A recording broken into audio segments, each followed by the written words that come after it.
Hey legends, and welcome to another episode of Chat with Matt, where I chat to all sorts of people in the OCR and fitness community about all sorts of things. And we have athletes on the show, we have people who make the gear, we have people who organise the races, and tonight I'm pretty excited to be talking to Adrian Jannenga, who's a country boy from Stanthorpe in Queensland, Australia, which is about 200 kilometres west of Byron Bay.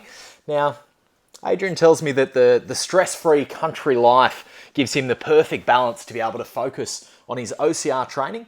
And it's something you might take into consideration as well when you see how well he performs. Now, AJ launched headfirst into the 2020 season with a win at the Spartan Oberon Beast, which was the first of the Australian Spartan National Series. Can you believe it was only just over 3 weeks ago now? March has been the slowest month in history ever. And with loads of first place and podium finishes throughout 2019 and going back earlier than that, he also did his bit in the record-making first place run in the Spice Boys at the OCR World Championship Enduro. So you'll see that it's absolutely no fluke to see him performing the way that he's performing. And I'll bring him on. He's a really humble dude. So interested to see how much I can get him to chat tonight. Here he is. AJ, how you going, mate? Good, thanks, Matt. How are you? Really well, man. Really well. How's your afternoon going? Yeah, pretty cruisy now. Yep. Yeah, had the day off today, so I went for a run. So yeah. Cool. And did I get that right? Is Stanthorpe on the Queensland side or is it on the New South Wales side? Just on the Queensland side, about a half an hour away from the border. So cool. Yeah. Cool. So it's I'm calling you from the future. Yeah, basically. Cool. And we had a little bit of a chat about an hour ago. I think you'd just come back from your run just to confirm the visual and the lighting and stuff. And you said you had a stack on your run, mate. First... Yeah, that's right. Yeah, a few grazes on my hands and knees. But yeah, the first stack actually that I've had during a run or even during an event, like really? I was just down on a casual afternoon run going up a hill and tripped on a rock and down I go. Yeah, wow. And you've never come over during a race? No, not during a race. Yeah, fortunately enough, but which is surprising, especially like downhill. Even like on the downhills, you're hitting them pretty hard, and it was just like pretty steady pace going uphill. Just a bit of clumsiness on myself, but just lost my footing and tripped over. You're probably focusing a lot more during a race than a training run, to be fair. Yeah, exactly. Yeah, I had a podcast going and I was just zoned out to the max and cool. Yeah, that's when I usually nearly cause traffic incidents when I'm listening to a podcast and realise that I've just veered a little bit too far out of the bicycle or something. And if you are watching, guys, let me know with a hashtag live. If you are tuning into a replay later, let me know with a hashtag replay. Just like Funda has let me know, let us know that she's watching. And if you do sign into Ecamm, I can bring your display picture on screen like this. And as people ask questions throughout the chat, I can bring them on screen. You can't see it, AJ. You just see me. So you have to go back later and watch the replay for the pretty pictures. But so you said you had a day off today. What do you do? Yeah, day off today. For work, I'm just working in a bottle shop actually in town here. So beautiful. Pretty cruisy, like still get a bit of active recovery done, lifting boxes, running around the shop sort of thing. But interact with the community a bit. So it's pretty enjoyable. But prior to that, I was doing tiling through a family business. So cool. I just changed it up a bit less stress on the body, leading to events, crawling around, laying tiles. So, I looked for something else and that was it for the time being. So yeah, cool, man. I ran a bottle shop for about a year. It'd be going back a while now. But it kept me in pretty good condition because you're just stacking boxes all day, like loading cool rooms and stuff. And like I used to love that job, man. Like people would pull up and I'd see who it was, so I'd run and get their beer for them and have it on the counter. And man, I loved that job. I didn't make any fucking money. Like I used to leave work and buy all the alcohol to go to parties wherever the party was. I think it's the brokest I've ever been with a job, but it was fun. Yeah, no, it's good. You sort of get in the cold room and it's -5 in there, and you get a good chill out. And like you say, running around. We had 20 pallets come in the other day, so unloading all the pallets. So that's moving. Quite physical, but it's good. Cool. Bit of cross training. And yeah, exactly. Yeah. And Mike's letting us know he's live. Devon, Christy, and Adrian Mannix. I think Adrian's been on every single one of my lives that I've ever done. I think he's always jumping on, which is cool. Good to see. Yeah, no, they're interesting. Very good chats. Mate, I'm glad you think so. I'm glad people watch them. I reckon I'd do them if nobody was watching, but I'm glad people do watch. I'm busy this week. I've got a live. I think I'm chatting to Roy Hanford tomorrow on his podcast on Zoom, and then I'm going on the Spartan Zoom channel on Friday. Oh, nice, awesome. To do a talk. So I think I'll ramp up the live chats, and while everyone's sitting at home, and while I'm sitting at home, I guess that's something I can still do. So. Yeah, perfect time for it. Yeah. Yeah. So, mate, how did you get started in OCR? How did all of this begin? Back in 2014, it was my first race. So cool. Before that, I was always sort of been a bit active and throughout school, cross country, sports and stuff like that. But did a bit of running, back into it. Sort of wanted to push the body a bit further than just running on the road and taking to the trails. So I come across Spartan and that was it. Did my first race and just loved it. Loved that it broke me and just shattered me and made me find more inside myself and really push my limits. So that's where it sort of began in Spartan. That's awesome, and it's amazing that that's how most people's stories go. Like the first race just absolutely kicked their ass, and they're like, how do I get more of this? It always surprises me that that's like the universal outcome of getting your ass kicked by a Spartan race. What was the first event? It was in Peak Crossing in Brisbane. Cool. It was a beast. I threw myself in the beast elite. Straight into a half marathon. Yeah, I'd never ran a half marathon before that. Even better. I got to about maybe the 15k mark and just the whole body started seizing up, locking up. Cramps. I was fighting cramps the whole way through it. So, cool. Cool. Yeah. Did you learn a few lessons from that first one, mate? So many lessons, so many demons that I was fighting. But it was great fun. Like the courses were different back then, which was good. But I loved it. Yeah, very challenging. Cool. So it was a little bit the Wild West back in the day. It was a little bit crazier. Yeah. Some of Paul Harwood's shenanigans. Yeah, no, he's good for it. Yeah, and George is just letting me know he's live as well. So 2014 did your first event. Were you hooked immediately? Yeah, straight away. Yeah, looking for the next one pretty much. But just really enjoyed it. How long was it before you decided to get competitive with it? Is that just something that naturally happened, or was that always an intent?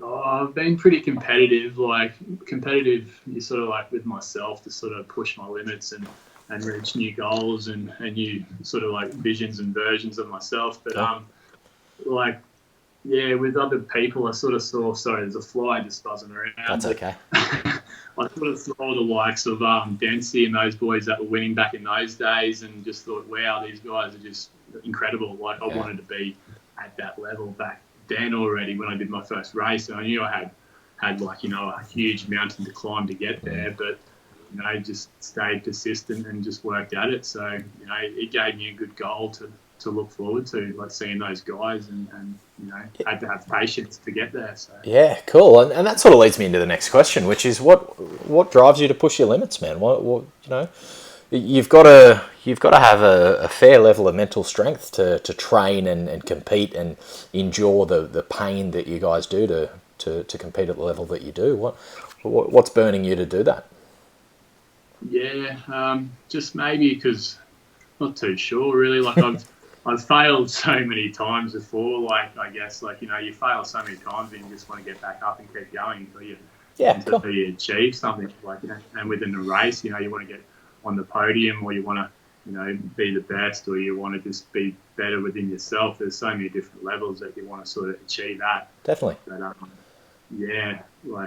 I just had lost a bit of direction back in the day, so I was sort of looking for something more within inside myself. So it's more of a personal battle than going out there and racing against other athletes. Like of course in elites you're going to be challenging each other on the course. But at the end of the day, it comes down to a personal level where you want to be better within yourself. So, and it's just good that you've got a great group of guys out there that are pushing each other to do that. So yeah, definitely, man. And it is an awesome group of guys in the sport. I'm sure one or two of the front runners will jump on and start trolling. So we'll see what happens.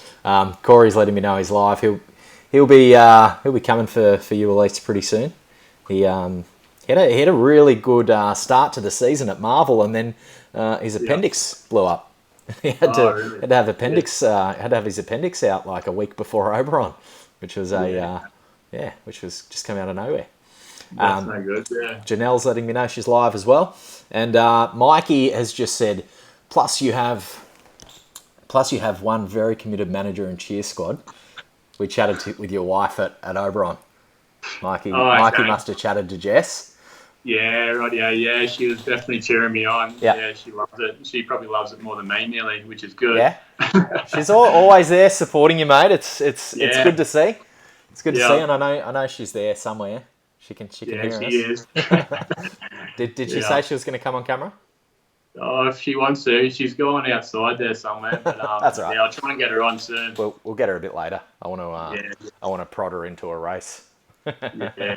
See how we go. She has done a couple? Yeah. Yeah, cool. Yeah, a couple of sprints now. So, yeah, she enjoys it, but probably not as competitive as I am. But yeah.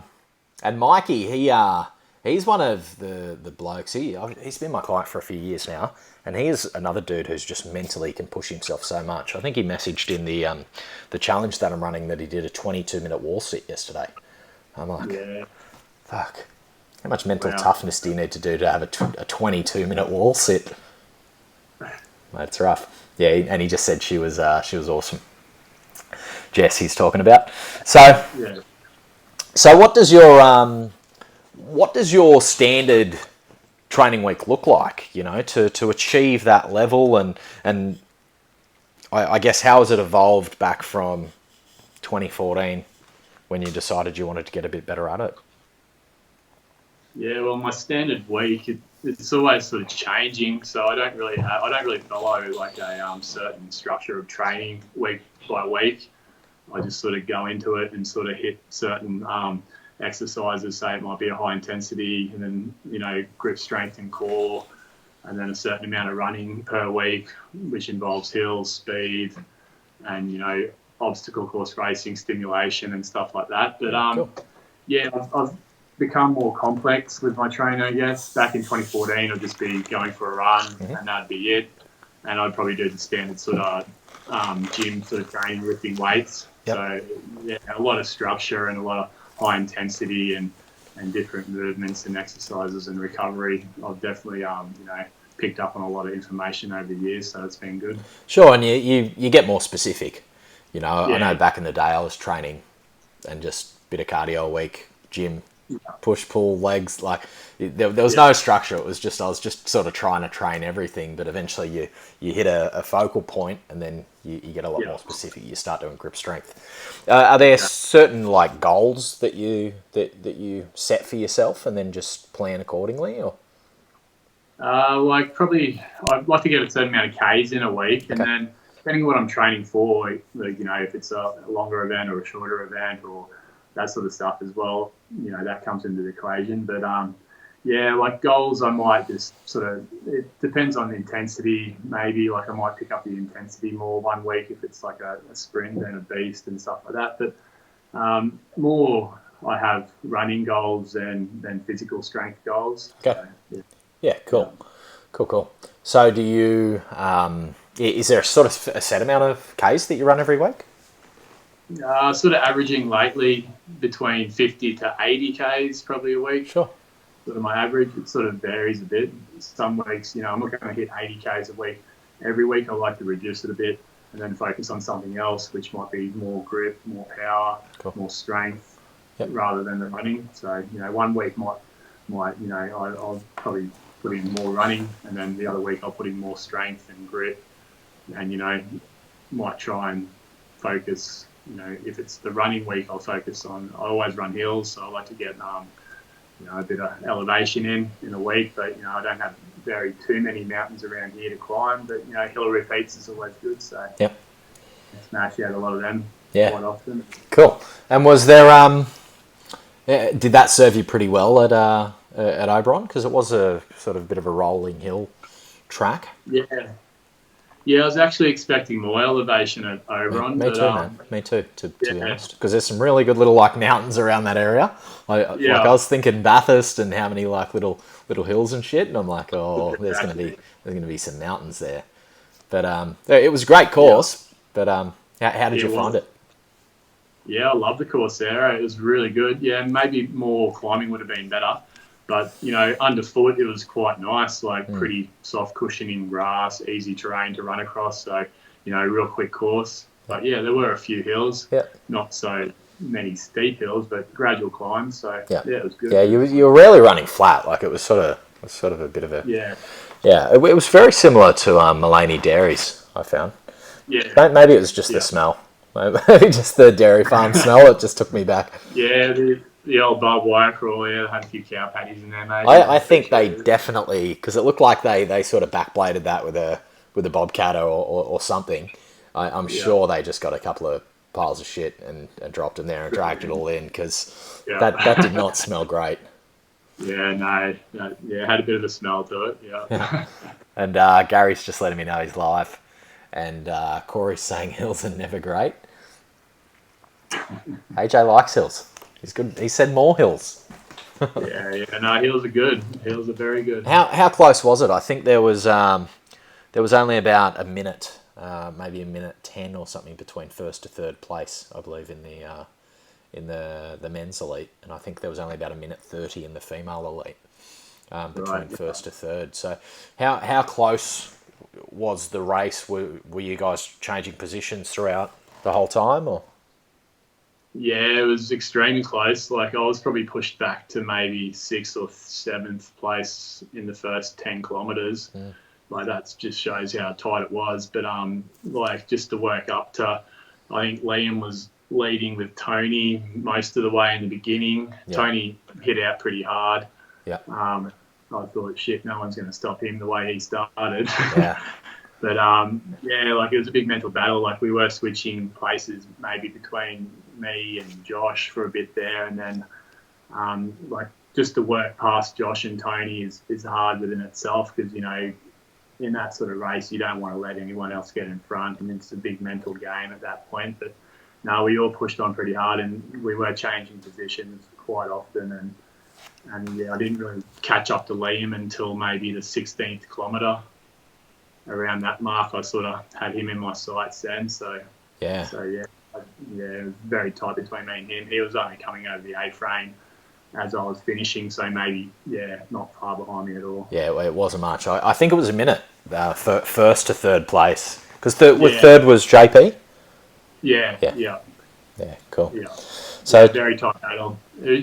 What you want though, it's definitely. It's great to have a competitive field in Australia like that. So yeah, definitely.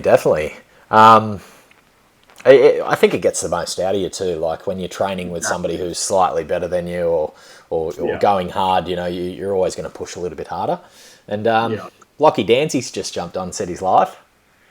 Yeah, I think he might have run 7th from memory at Oberon. But no, it was a good race, and obviously, mate, can you believe that was only just over 3 weeks ago?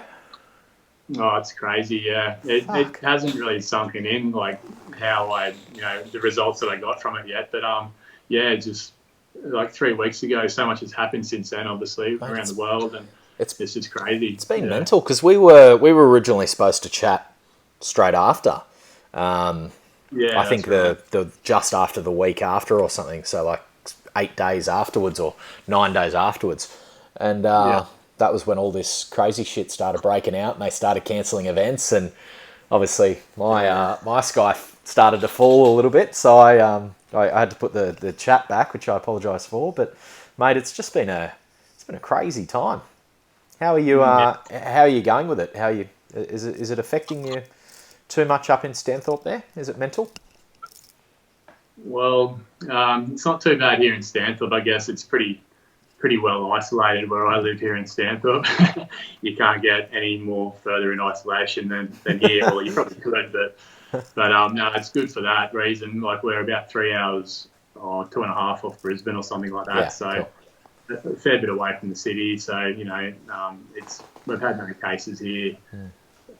Yeah, like people are still going about, you know, a pretty casual, you know, scene here, but a lot of businesses have closed, which is unfortunate. Yeah. Like Jess's, she's had to shut her beauty room down, and a lot of other places like that, which is, you know, devastating, and it's hard, obviously, for a lot of people right now. But we'll pull through. Yeah, it is super hard to watch. A lot of people going out of business very, very quickly. A lot of people in fitness, like. Yeah, exactly. I reckon 80% of fitness will get wiped out. I'm lucky enough to sort of have already been situated online before this happened, but now what's happened is every single person in the fitness industry has tried to go online at the same time, and there's a saturation in the market, so it's very, very tough. And that's just in my industry, but many others are getting hit as well. So I imagine liquor sales would still be going well though. Yeah, pretty busy, pretty flat out. It's probably gotten busier. A few panic boys coming in, but you know, like, it's not as bad as a toilet paper situation, but we get a few coming through. Yeah, mate. Hopefully it stops. Hopefully the panic buying stops. But what I'm hoping is they start putting races on again. I actually saw an email today because the City to Surf is usually on in August, I believe. City to Surf is a big running race in Sydney. It's the world's largest running festival. If you've never done City to Surf, come down and hit it. It's fucking amazing. It's like 80,000 people. And they sent out an email yesterday, I think, saying it had been confirmed for October. Right. So they hadn't started selling tickets yet, but maybe they're just taking a punt that it's going to be done by then. Hopefully, might be a busy back half of the year. Yeah, I saw another Spartan race. I think the latest Spartan race I've seen cancel is August. Yeah. So I think it's going to be a while before we go back to normal. But is it affecting your training? Well, not really, to be honest. Like, I've sort of always trained like by myself, or I'd go down to the gym and do a few gym classes, spin classes, and a few cardio classes like that when I can. But, you know, generally I've got my own setup at home, so I do a lot of training just here by myself, and I've got a bit of a trail running group that I conduct here in Stanthorpe. Nice.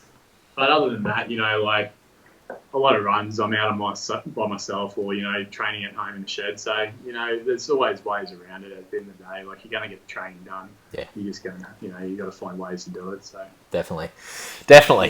And what's your recovery? What's your recovery protocol with the amount of training you're doing? Yeah, I spend a bit of time recovering. Simple things like foam rolling and stretching. Started looking into a bit of yoga. Haven't done much of that. It's a bit extreme. Like, you know, it's a bit different. But you know, a bit of meditation and sauna therapy I've been finding, real good. So I've got a sauna, fortunately enough. So yeah, cool. When do you hit the sauna? What's your, is it before exercise, after exercise, just randomly? Yeah, more randomly. I'm pretty random in everything I do. Awesome. So I'd say before and after, it doesn't really matter. So it probably does in a way, but yeah, I don't, you know, as long as you're in there and you're sweating it out, getting, you know, a good detox and you know, recovery done, then that's all that matters. Yeah, cool. Because there's a sauna at the gym I train at, and I don't think I've ever been in there. Yeah, there's a pool as well, but I hardly ever use it. But you reckon there's benefit just to go and sit in there and sweat it out? Have an audio book playing or something? Yeah. Oh, well, I don't really listen to anything, but yeah, if you've got an audio book going, that's obviously going to make the time go a bit quicker, because it does get a bit bit hot in there, and you start freaking out when it gets up to about 70 degrees. Yeah, I've got ADHD to hell, man. I just have to sit there and have absolutely nothing happening. Cultural favourite. Yeah, mate, I actually got into yoga this year, and I love it. With the amount of events that I do, I find just my recovery and how quick I bounce back has gone through the roof, and my injury rate has gone right down. But the hardest bit of yoga for me is the last 5 minutes where you just lay on your back and do nothing because I'm just Yeah, not so good. But so you get on the foam roller pretty regularly? Yeah, foam roller. Invested in a massage gun as well in the last sort of 12 months, and that seems to go all right. So yeah, just always trying new things and see how it goes. But yeah, cool. Yeah, cool. I hear good things about the massage guns, like the Theraguns. I hear they do a pretty good job. There's a couple of guys, more and more sort of athletes too, that are getting onto them and saying they're really good. Yeah. How long have you said you've been using that? Probably the last sort of consistently the last 6 months. So yeah, cool. Do you notice big change? Yeah, it does help. It loosens everything up a bit cool. before a race, especially after even in training. In training blocks, heavy training blocks, you sort of loosens everything up and you sort of recover a bit better. Throw in the sauna and a good nutritional recovery diet in place, and your body's what you put in it and how you recover is how you're going to perform. So yeah, cool. Are you on the ice bath train? No, unfortunately, I don't have a bath. I really want to get a bath just to get on that train, but I'm on the cold shower train at the moment. Yep, everyone's on it. I don't do it. I'm a bit too soft, but everyone's got a chest freezer. Yeah, I see that. Yeah, I think that's probably the way to go. I don't like your chances buying a chest freezer right at the moment. I think they're about as sold out as toilet paper are, but probably. But no. Yeah, no. Just stick to the cold showers and saunas, and that seems to work. So yeah, cool. Yeah, cool. And you did just touch on eating good food. Let's talk nutrition, man. What do you what do you eat? What do you eat week to week? What's your standard diet look like? Well, I eat basically a lot of food, but I try and keep it clean. You gotta it's not always going to be clean, but you try and keep it clean, and you know what's right and wrong. And you do a bit of research here and there and find out that what foods work best, and what foods work best before an event. But just try and get a healthy balance of beans and leafy greens and cool. and lean meats basically, and supplements that work well for my body. So yep. Yeah. It always amazes me when I speak to different people who are like right at the peak of competition. The last guy I spoke to was Andrew Robinson from New Zealand. He ran fifth at the OCR World Championship, so the event you were running with Mackenzie and the Spice Boys. So he ran fifth there. I think he ran 150 Ks, and he's completely plant-based. So no meat at all. And like it always amazes me how you can have people, a couple of different humans, like right at the peak of performance, getting such different fuel sources. Like it amazes me. So when you say lean meats, is there anything you stick to? Anything you avoid? I probably limit my red meat, so I don't really eat too much red meat. But a little bit of chicken, a lot of sort of fish like salmon. So they call that like pescatarian or something when it's just mostly chicken and fish. I think so. Maybe I'm not too sure, to be honest. But try and stick away from like all the animal fats and obviously fish has a lot of omegas and stuff like that. Yep. So otherwise I try and stick to like beans and more of a like Andrew Robertson, like you say, like his diet in ways I can see benefits in it. But for me personally, I don't think I could fully avoid meat. Like it's a hard thing to do. I've kind of tried it, but I don't think as long as you sort of have a balance, and that's what it's all about, just finding a good balance and don't overdo it in one field. Yeah, and it's just finding what works for you too. Like I know guys who can have Maccas the night before racing and it doesn't affect them. If I do that, it's not going to help me very much. No. I know back in the day when I first got into OCR, it was like boys' weekends. Me and my mate, we used to just go away to Spartan to go and get on the piss, like the night before the race. So we'd usually be running the race and we'd be about a K in and we'd have a quick spew. Like that was like real early days, you know. So eating the right thing is super important. Do you have a go-to pre-race meal? Well, the wife actually makes a good Buddha bowl, so that's always good. Perfect. Lots of beans and leafy greens and a bit of rice. Like she whips up a good turmeric rice with some salmon. So yeah, awesome. That's what I usually have. Yeah. Is that like night before? Yeah, the night before. Yeah, cool. Yeah. Cool. What about morning of? Morning of, I don't know. I usually try and eat everything that I need the night before. So the morning of would be just basic things that works well with my body. So maybe oats and a few nuts and seeds and maybe some dates. And cool. I'd like to have a good nibble on some raw garlic, probably about 2 or 3 hours before the event, just to open everything just up. To keep competitors a safe distance from you? Or? Yeah. Yeah, cool. Pretty much just to stench them out, like cool. It's a legal strategy.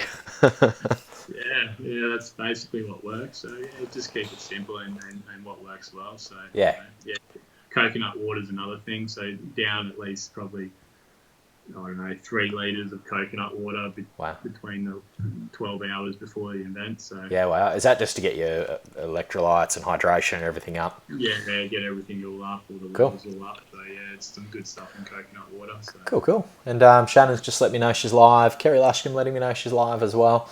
Watching the chat. I've got a couple of people watching. What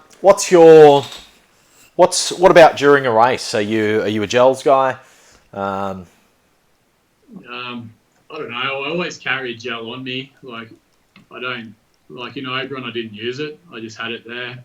Okay. So all I had was a couple of mouthfuls of water, and that was it. But for Oberon. Yeah. Cool. Otherwise, I have a few. What are those bloody soft chew? The blocks. Amino. Blocks. Yeah. Yeah, had a few of those blocks beforehand, but that's about it. Yeah, I love the blocks. That's probably like if you're running, say, a beast or a beast is probably a little bit longer. You're doing it much faster than I am. But if I do a sprint, even a super, I don't really need much as long as I eat the right stuff before and hydrate. Like I won't run with a pack or take any food, and I can get through. But a beast, I think I took a couple of packs of blocks to get through. So I guess it's the duration of how long you're going to go, right? Because you guys ran like an hour 30 or something. Yeah, the beast. Around an hour and 40. Yeah. Hour 40, like it was fucking fast. So you can sort of train. I think I did a PT session today for an hour without any water or anything. So you can go for that period without anything. Luckily, like the temperatures were good on the day as well, so that helped. There's beautiful conditions. Yeah, real good. It's beautiful. Yeah. That dam was cold. It was just enough to take your breath away under that dunk wall. Yeah. Wasn't too pleasant when it hit the nuts, but it was good to see a dunk wall back. That's the first time we've had a dunk wall for a while. Yeah, exactly. I've never seen a dunk wall here in Australia. I've only done one other one, and that was in Hong Kong. So yeah.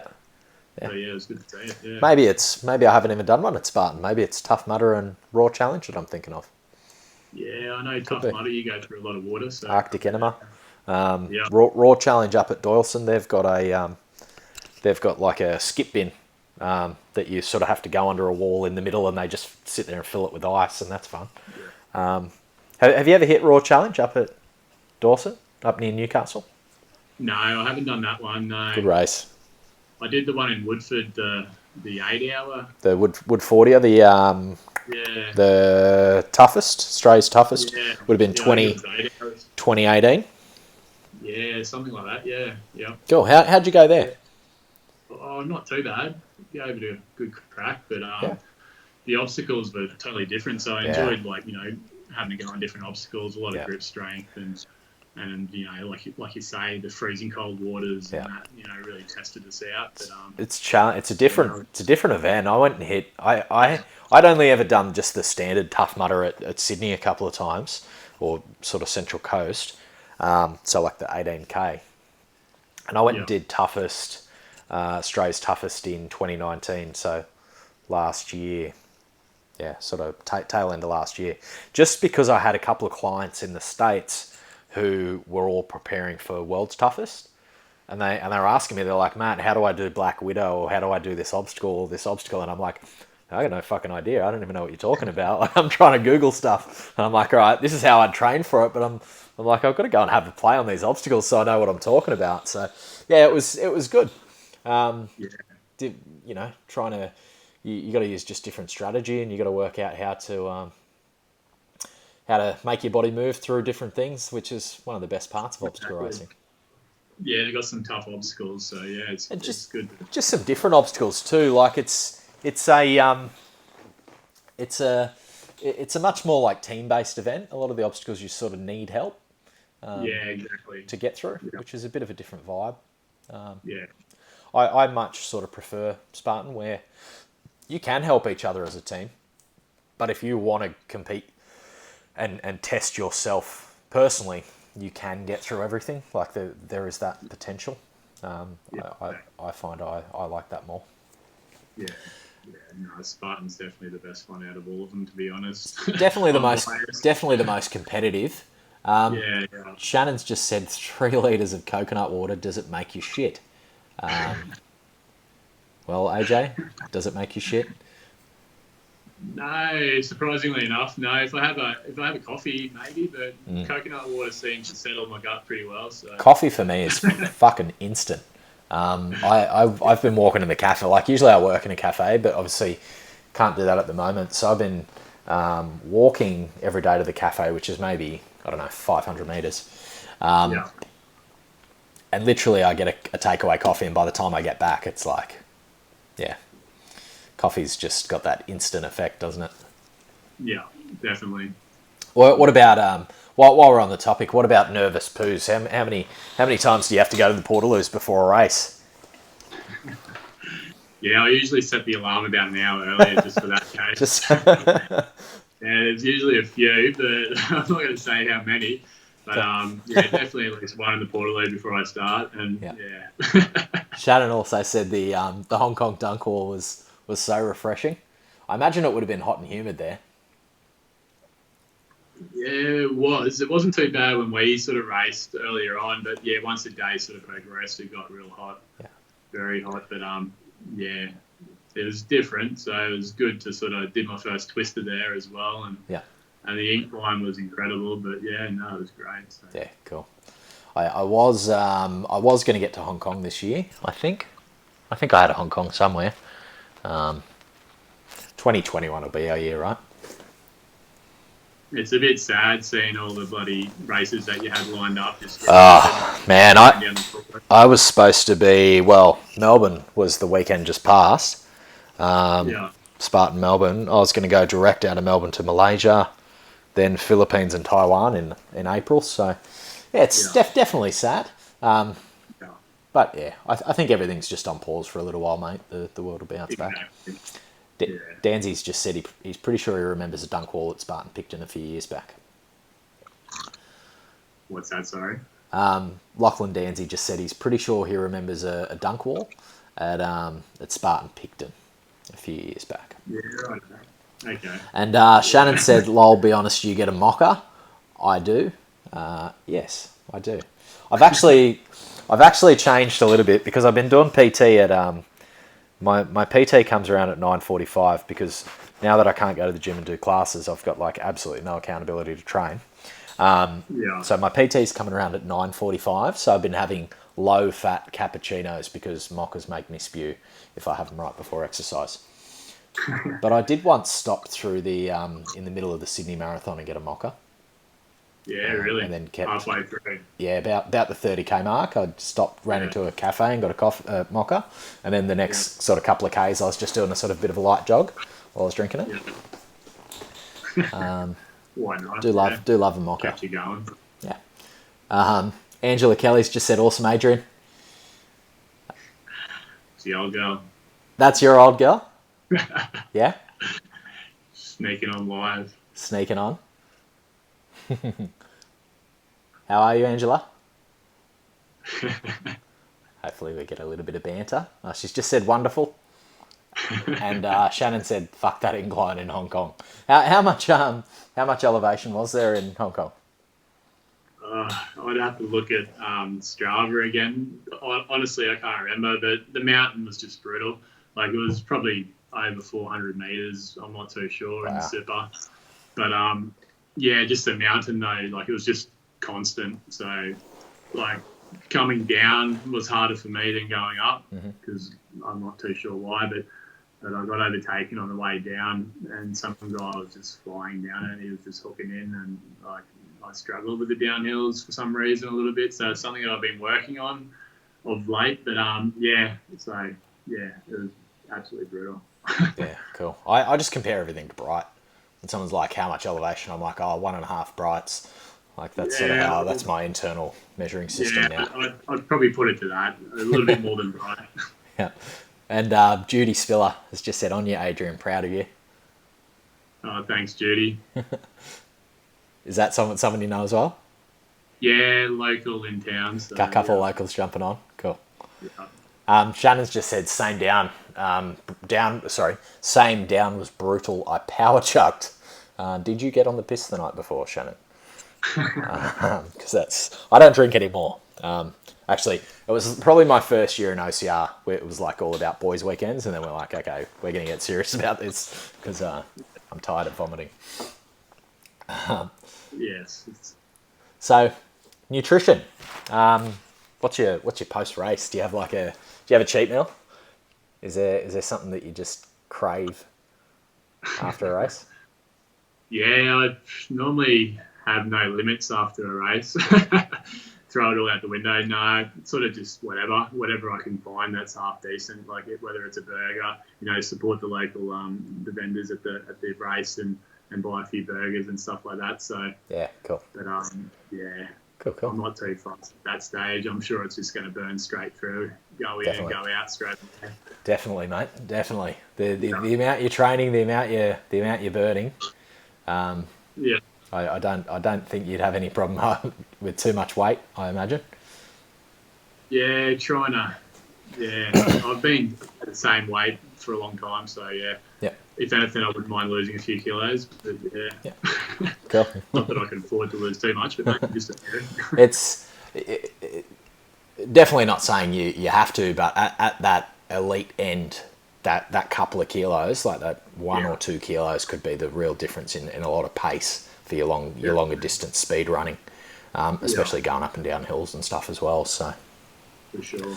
there's not many jacked dudes who run very well. No, I wouldn't say so. JP's quick. He's a pretty big dude, Josh. Yeah, it's been pretty solid. He looks like he trimmed up a lot in the last race because I was behind him for so long, so I had a lot of time to look at him. Just checking him out. Yeah, he's trimmed up though, I think. But yeah, he's looking fit. Yeah. Shannon just said no, it was just brutal at Hong Kong. So hopefully we'll go back. And Cecilia, not even going to try and say that last name, said go Adrian. Must be another in-town local. You got a bit of a support crew online, which is cool.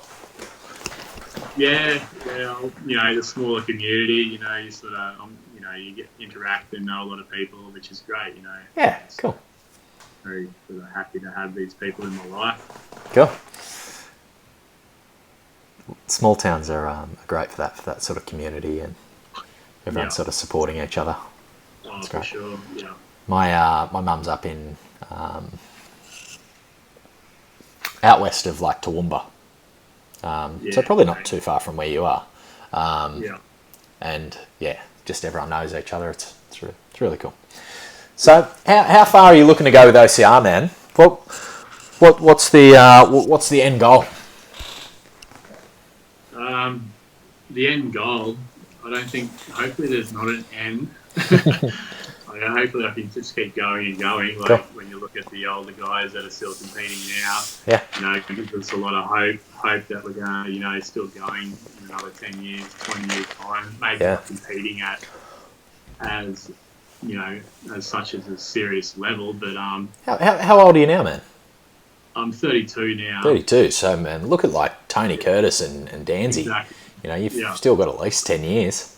Yeah, so it gives me hope. Like you race against these guys and they're hard to beat, now. And so, I've still got a lot of work to do to get to where I want to be. So, so I know, just patience again and keep the days and time ticking over with the right methods in place and we'll get there hopefully. But this year I was going to do a lot more events overseas. I was going to do the Trophy in Greece and APAC and a few bits and pieces like that. But at the moment, I'll just be happy to do a few races here in Australia. Yeah, mate, I feel you. I know I was going to hit both of those as well, Greece and APAC in the Philippines. And mate, everything's on hold for a little while. Hopefully we get back to it. I don't know. If we get back to it for sort of September, we might be able to do a sneaky Gold Coast Spartan. Yeah. Even just get the national series out of the way and I'll be happy just to finish this off. So, yeah, definitely. Lucky's just said, fuck off, Danzy's a young bloke. I knew you were watching, mate. I was just having a dig. You're not as old as Tony Curtis, mate. I've got to have Tony on for a chat. Yeah, that'd be good. Everyone will come on and troll him. Yeah. It's good. It's good fun.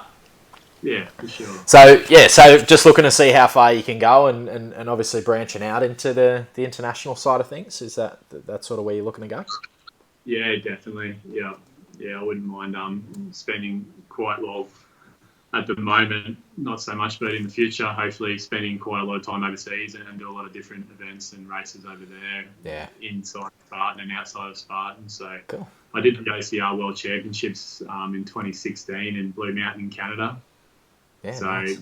That's where it's sort of another sort of tipping point and just to throw myself in the deep end and see where I'm at against other athletes and, and just return to that sort of stage and see how I go again in maybe 5 or so years, which is probably due pretty soon. So I wouldn't mind going back to events like that and see how I perform. So Cool. And Danzy's just said he's got to actually go change a nappy now. Hope to see you at a race soon. Hopefully I'll see you at a race soon, Lockie. And hopefully you're doing all right down there. I know you work in fitness as well, so it's definitely tough for all of us at the moment. Yeah, definitely. Yeah. So, mate, what are 2 pieces of advice that you would give to somebody who's maybe just starting out in OCR or maybe on a fitness journey, or let's just say OCR. So somebody who's just starting out and they maybe want to see how far they can go, how much they can improve. What's 2 things that you'd recommend most? 2 pieces of advice, basically would be just before maybe such like a physical performance, focus on nutrition and get your body functioning properly before you're worried about, performing at the best level. Yeah, get like nutrition, get your diet, get your health in check. Yep. And then just throw yourself in the deep end. If you're going to look at doing a sprint, just jump into a beast and just figure it out. You want to feel that pain, you want to look inside and find more. So if you think you're going to look for a little bit, you're going to be looking for a lot more. So just try and just don't expect too much, but expect a lot in the same sense.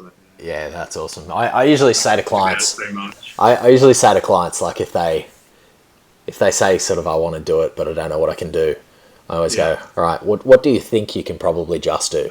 They're like, I think I can do a sprint. I'm like, sweet, we're signing up for a super. So sort of just push out that a little bit more to begin with. Yeah. Don't chase goals you know you can hit. That doesn't make you change. Absolutely shattered at the start at your first race. That's probably the best feeling for anyone to have. Yeah. All the guys who I've spoken to who were like really high achievers and at the peak end, they've all said exactly the same thing. Did the first one and it kicked the shit out of them. And it just makes you dig deeper, which is cool. Really strips you down and and you realise a lot about yourself, and sends you out on the right way. Yeah, and the other one, the first one was get everything right. I think that was what I took away from it. You know, make sure your food's right, make sure you make sure everything's working right, and it's a big thing that I sort of have with clients often is they'll say, oh, what supplements should I be buying to recover, and what supplements should I be buying so that I can train harder? And it's like, mate, you eat KFC 5 times a week. Like, fucking fix that. Like, don't worry about how can I get 5% more out of supplements. Worry, how can I get 50% more out of my basic nutrition? Exactly. And look, nutrition definitely plays a big role in the whole big scheme of things, and in running and competing and pushing yourself to the levels. So yeah, cool. And mate, Kerry's just said sprint to a beastie was harsh. Kerry did her first sprint with me and did her first beast at Oberon. Killed it. And I won't say how old she is, but she did an amazing job. Yeah, good work. Getting out of her comfort zone. I just see her doing crazier and crazier stuff since I've been training her. I think I saw her getting towed. She was standing on something getting towed by a rope by a four-wheel drive the other day when I was watching on social media. And I'm like, God, I've changed Kerry. Good on her. Yeah, definitely. Corey's just said KFC burger boxes are amazing. Oh, God. Mate, what's your funniest race fail? This is something that I ask everyone, and we've had I've had you for 50 minutes. We've had a good chat today. Kerry's just said, I'll say it, 56. She's killing it. We've had a good chat today.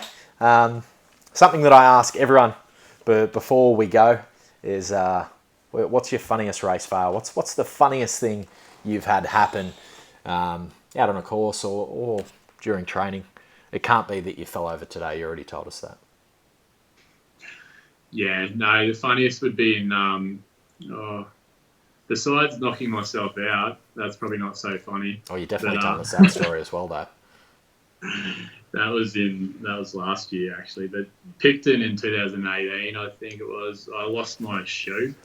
Okay. Probably about 500 metres into the race. Oh, wow. Crossed the creek crossing, stood straight in like soft mud, sucked my shoe straight off my foot. And there was probably about another 50 or whatever, the rest of the elite pack coming through. And I was searching around the mud looking for it. I was like, nah, this is just wasting my time. I've got to basically go on without it, or I'm going to be here for however long trying to find this shoe. Yeah. So I just had to turn around and keep running without the shoe. Wow. Like, it's not so much a fail, but in reality, it's sort of like is a fail because like I lost my shoe, obviously, and it's shit house. Like, who wants to run a race without a shoe through prickles and rocks and all sorts of terrain? Did you? It was super. Did you kick one off, or did you just run one shoe the whole thing? Yeah, I was thinking about that for maybe another 5 kilometres after that happened, thinking, what should I do? And it felt good to leave one shoe on. So, Cool. Going down the hills, putting more pressure on one foot rather than the one without the shoe. So, I left it on and just went with it and ended up just sneaking in 3rd spot. You fuck. So it was a super. So a 10K race, and you ran fucking with one shoe the race, and you came 3rd in elite. Yeah, pretty much. Yeah, that's exactly how it went down. But Dempsey was 1st, Chris Woolley was 2nd, and it come down to me and Corey on the spear throw. We were both there at the same time, right before the finish line, and he missed it, and I just scooted on through to become 3rd. So wow, happy days. That's awesome. That's the best one I've heard so far. That's awesome. The foot was a bit torn up. Like, there was a lot of, I don't even know what they were, blackberries, prickles, all sorts of just crap throughout the course. Picked in spiky shit. We've all run into that shit before. lots of rocks and stuff. Yeah. But yeah, I was. I think it just put another edge in my mentality just to push harder. Like just because I had this, discomfort happening, I might just put it behind myself and just keep going. So yeah, that's awesome, crazy, mate. And you mentioned it, so we've got to hear the knocked out story. Yeah. What happened there? That was in Picton as well. There must be a bit of a story tale going on here in Picton. The fucking collector of souls, that course. Yeah. So that was last year in the National Series in the Beast. Yeah. Coming on the monkey bars. I don't know what went through me. I just had this big surge of energy and just decided to jump to like the third bar, or something ridiculous like that. I ripped it and then swung forward and obviously didn't keep going with my hands and hung on and then dropped on my back and basically on the back of my neck. Yeah, wow. So, and just out? Yeah, fully out of it. I don't remember anything at all. I did the obstacle again, apparently. I don't remember it. And then I had to do burpees, and probably halfway through my burpees, I sort of come to it and realised what I was doing. Sort of realised what happened, and I was halfway through my burpees and finished my burpees and sort of zigzagged off in the distance. Wow. Where'd you place at that race? 7th. Yeah. So you're still 7th. Top 10ing. You're like fully concussed yourself in a race. Yeah, it wasn't good. I probably should have stopped. Paul come out on course and with Jess, and he had to do like a big sort of see how I was going, sort of check up on me and ask me a few weird questions. Yeah. So I couldn't answer like it was the Prime Minister, and like I don't even know that in any day of life whether during an event I can just knock myself out. It was pretty epic. Yeah. Mate, that's cool. I went to the hospital after that as well, just to get a checkup and everything to make sure it was all good. So, yeah, cool, man. Pretty traumatic, but mate, they're two good stories though. The shoe story is fucking awesome. That's a great story. Yeah, I couldn't believe it when it happened. Yeah, it was just unreal. I'm like, it just tore me apart when it happened. I'm like, wow, did that really just happen? And, and I have to think how I'm going to go on without it. Like, it was just, you just find a way. Unreal. You adapt. You dig a bit deeper than you thought you were going to have to, and you just push through. And Kerry's just said, Corey, yes, I think they're still talking about KFC. Mike said you've got it wrong. 41 is correct. Matt Moore never wears shoes anyway. That's correct. I never wear shoes if I can help it. And Matty Probe just said awesome. So, mate, thanks for the chat. Thanks for your time tonight and taking the time. And as I said, I do apologise for rescheduling with all the craziness. So I was glad you were able to reschedule without too many problems. Yeah, no, it's all good. But no worries at all. Mate, it's been a good chat, and we've learned a couple of things and heard some pretty cool stories, mate. Hopefully we're back to racing pretty soon, and we can catch up in person. Yeah, hopefully. That'd be great. Yeah, I can't wait for the next race. Yeah. It's going to be unreal. I'm sure everyone else is out in the same It's boat. going to be a huge party, man. Eager for it, yeah. It's going to be bright still on. It's always good down there. So. It's going to be one hell of a party lap. Yeah. So, sweet, mate. You enjoy the rest of your night, and I'll let you go. No worries. Thanks, Matt. Thanks, bud. Have a good night.